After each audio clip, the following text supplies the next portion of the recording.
Hey, what's up everybody? So today I'm going to be showing you how I do my subcutaneous testosterone injection. So this is going to be short, simple, and to the point.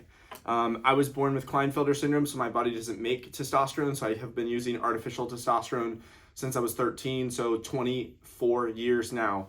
All right, so I've got a 3 ml syringe with a 21 gauge 1-inch needle on it.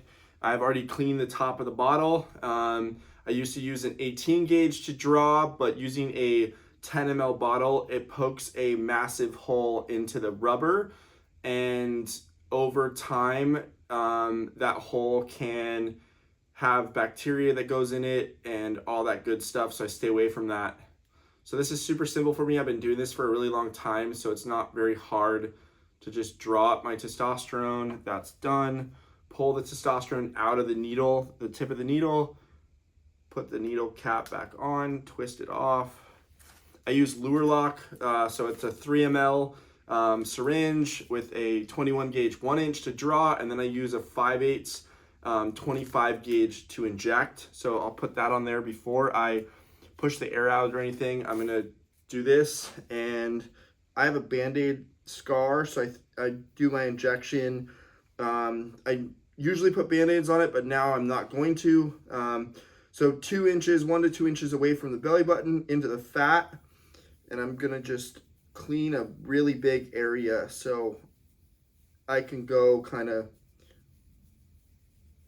anywhere I want in this area.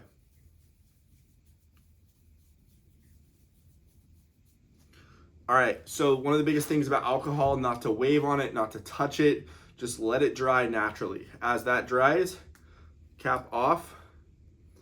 And now I push up the testosterone into the barrel of the needle, making sure there's no air bubbles until I see a tiny little bit of testosterone out of the top.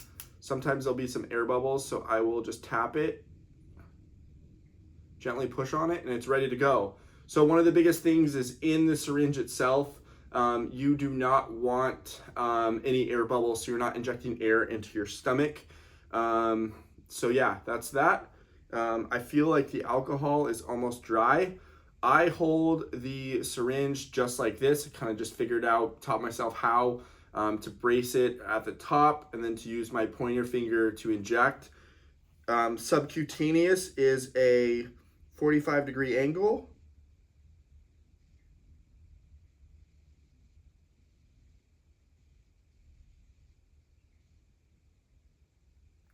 Pull it out.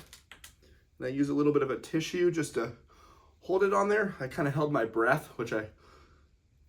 anyways, sometimes I hold my breath, sometimes I don't.